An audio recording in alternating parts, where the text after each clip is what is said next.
Good day and good evening sa mga listeners ng aming programa. Pakinggan na po natin ang unang kabanata ng istoryeng ibabahagi muna namin sa inyo. Huwag kayo dyan sa taas maglaro. Natutulog ang kuya nyo dyan, di ba? May pasok pa yun mamayang gabi. Narinig kong sigaw ni mama sa mga kapatid at pinsan ko. Laging ganyan ang mga kapatid, pinsan at mga pamangkin ko. Madalas maglaro sa bahay namin. Magkakatabi lang kasi ang mga bahay namin at ng mga kapatid ng nanay ko. Kaya madalas talaga dito sila naglalaro sa amin. Nagko-computer, PlayStation, habulan, taguan, at kung minsan nga kasama pa ang ibang mga batang kapitbahay. Bago ko ituloy ang aking istorya, ay magpapakilala muna ako. Ako nga pala si Romel Giovanni de Torres, o simpleng Romel na lang. 21 anyos, matangkad, 5'11", gwapo, matipuno, dahil regular mag-gym tuwing weekends at nagtatrabaho bilang IT specialist sa isang IT company sa Makati. Panggabi ako dahil mas pinili ko ang schedule na yun. Sa umaga ang uwi ko. At dahil uwian ng mga bata sa tanghali galing eskwela, madalas nagigising ako ng alanganin bandang hapon dahil nga sa ingay ng paglalaro nila. Ngunit sa araw na to ng Martes, ay walang pasok ang mga bata sa eskwelahan, kaya mukhang maagang may mag-iingay sa amin. Pero dahil sa pagod, mabilis akong nakatulog. Nagising ako bandang 1:00 ng tanghali at nakaramdam ako na kailangan kong magbawas. Kaya lumabas ako ng kwarto para mag-CR sa baba. Naka-boxers lang ako dahil yun lang naman talaga ang suot ko pagtulog. Paglabas ko ng banyo ay nakita kong naglalaro sa sala ang mga pinsan ko kasama ang 3 batang kapitbahay. 2 batang babae at 1 batang bading. Lagi nilang kasama dito sa bahay ang bading na yun. Mukhang mabait naman. Kaso, maharot nga lang.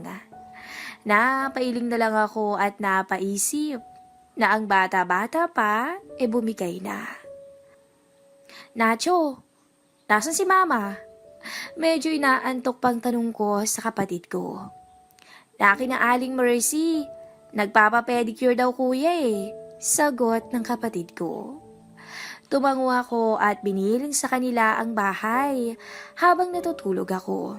At bago ako tumalikod, nahuli ko pang nakatingin ang bading na si Ronron sa nakaumbok sa boxer ko. Bago ako pumasok sa kwarto, narinig kong nagyaya ang isa sa mga pamangkin ko na umakyat sila sa itaas at magtaguan. Pahiga na sana ako nang mapatingin ako sa bintana. Mula doon, kitang-kita ko ang kapitbahay kong si Mabel na nagbibihis sa silid niya. Wala siyang pang-itaas na suot. At kitang-kita ko ang nakakatakam na hinaharap niya. Kung di ako nagkakamali, ay 18 years old lang ito at mas bata sa akin. Sexy si Mabel. At halos lahat ng lalaking barkada ko, pinaka-aasam talaga siya. Isa na nga ako roon. Humarap siya sa salamin at humaplos ng bahagya sa harapan niya habang nakaharap sa salamin. Unti-unti akong tinablan sa aking nasilayan. Ngunit mas matindi ang antok na nararamdaman ko. Kaya nahiga na ako at nakatulog ulit. Ang hindi ko alam, nakalimutan ko palang ilak ang pintuan ng kwarto ko. At naiwan ko yung bahagyang nakabukas.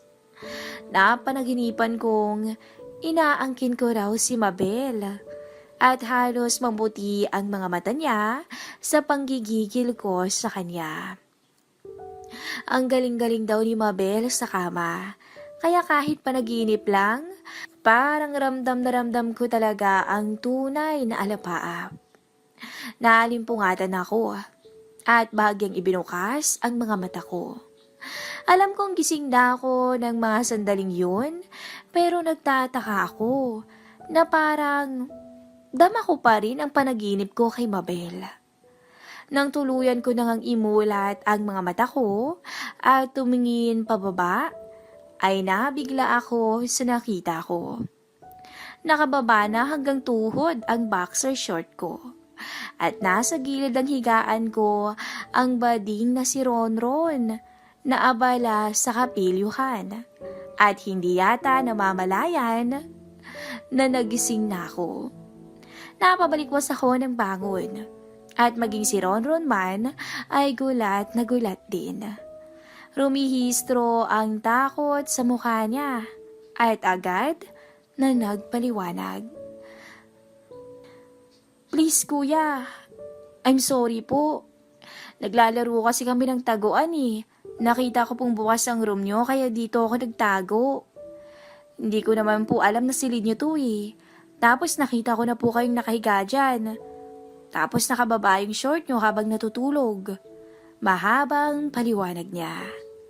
Medyo nawala naman ang gulat ko. Pero nananatili lang akong nakatingin sa kanya. Please kuya, sorry po talaga. Hindi ko naman po sinasadya eh. Marting sabi ni Ronron. Please, huwag niyo po akong isusumbong sa mami ko. O kaya lalo na po sa ate ko. Alam kong magkaibigan po kayo ni ate. Pagmamakaawa pa niya.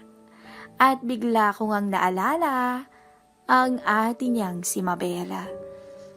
Nakababatang kapatid nga pala ni Mabel ang baklitang to. Si Mabel? At bigla kong naalala ang nakita ko kanina sa bintana bago ako matulog. Ang katawan niya, ang kinis at ang puti-puti. Ang panaginip ko. Unti-unting nagbalik ang naudlot na uhaw ko kay Mabel. Kuya Romel, sambit ni Ronron nang makitang tila nangangarap ako ng gising. Hindi ako sumagot. Muling nagising ang diwa ko kay Mabel. Umusad ako sa kama palapit sa kanya. At kinuha ko ang isang kamay ni Ronron. Tuloy mo yung ginagawa mo kanina. Ang utos ko sa kanya. Baka po'y sumbong mo ko sa amin. Wika niya pero halata akong excited ito na ituloy ang nasimulan niya. Ituloy mo na. Utos ko ulit. Tapos ay nahiga akong muli. Sinipat ko ang nakalak na pintuan. Nakalak na. Gagong Becky to ah. Hindi daw niya sinasadyang mapasok ang silid ko, pero nilak naman ang pinto. Ibinaba ko ang tingin ko kay Ronron. Kahit gamit ang dalawang kamay, hindi pa rin niya masakop ang pinagmamalaki kong alas. Enjoy na enjoy ang baklita sa akin. Parang nanalo sa Miss Gay. Sa tansya ko, dahil kaklase ito ng pinsan kong si Frame, mga nasa 12 o 13 anyos lamang siya. Maaga talagang magkalat ang mga katulad niya. Hindi naman ito ang unang karanasan ko sa mga bading. Nung high school ako nag-night swimming kami ng mga klase ko sa Antipolo. Nag-inuman kami at natulog nung napagod na. Nagising na lang ako nung bandang madaling araw na may tumitikim na sa akin. Medyo madilim noon pero naaninag ko yung class president namin yun. Nabigla talaga ako dahil hindi ko akalaing Becky pala siya. Hindi mo naman kasi halata sa mga kilos niya Dala marahil ng kalasingan, hinayaan ko na lang siya. At medyo naging awkward na ang mga pag-uusap namin matapos noon. Yung isa pa nung magkayayaan kami ng mga barkada ko nung college, na mag-inuman sa bahay nung tito ng tropa naming si Fred. Malaki ang bahay ng uncle niya at mukhang mayaman.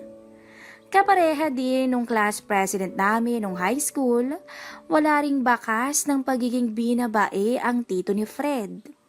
Pero nagising na lang din ako ng madaling araw na nagpapakasasa na siya sa akin. Matapos ang isang linggo, may nagpa-LBC sa bahay namin. Para raw sa akin. Binuksan ko ang laman at nakita ko ang isang mamahaling cellphone. Alam kong galing yon sa tito ni Fred. Pero hindi na naulit yon dahil hindi naman na niya ako kinulit pa. Ipinikit ko ang mga mata ko at muling dumapo ang itsura kanina ni Mabel. Nakakatakam talaga. At siguradong mabango ang lahat sa kanya dahil malinis siya sa katawan. At ang malambot niyang labi, nakaisarap halikan. At habang iniisip ko yon, tiningnan ko si Ronron. At nakita kong todo bigay ito at hanggang sa tuluyan ko nang marating ang rurok. Walang sinayang si Ronron. Animoy gutom talaga to sa lalaki. Lumaypay ako pagkatapos at nakita kong nakatingin si Ronron sa akin. Ang gwapo niyo po kuya? Sambit niya. Ngumiti ako ng bahagya. Mukhang sanay ka na. Nakarami ka na siguro ng booking no? Pang-Alaska ko.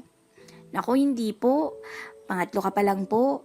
Yung dalawa po sina Bertong, nagdi-deliver ng tubig. Tapos si Ibet, na tricycle driver. Pagbubunyag pa niya. Kilala ko naman ang mga binanggit niya. Maniwala ako sa'yo. Mukhang hustler ka na eh. Syempre po no. Pilyang sambit niya. Natutunan ko po yun sa ate ko eh. Sambit ni Ronron. Bigla akong natigilan. Sa ate mo? Kay Mabel? Paninigurado ko. Opo, mabilis na sagot niya. Lagi ko kasi silang nakikita at nahuhuli ng boyfriend niyang si Kuya Iskar. At minsan, nahuli ko naman siya sa may banyo namin na nakaluhod kay Kuya Jude. Yung anak nung nagninegosyo ng hardware sa kanto. Pagsisiwalat ni Ronron. Pinagbigyan niya si Jude? Pagkukumpirma ko. Opo. Mabilis ulit na sagot ni Ronron. Kahit boyfriend niya rin si Iskar? Tanong ko ulit. Opo, sagot ulit ni Ronron. Nagitla ako sa nalaman.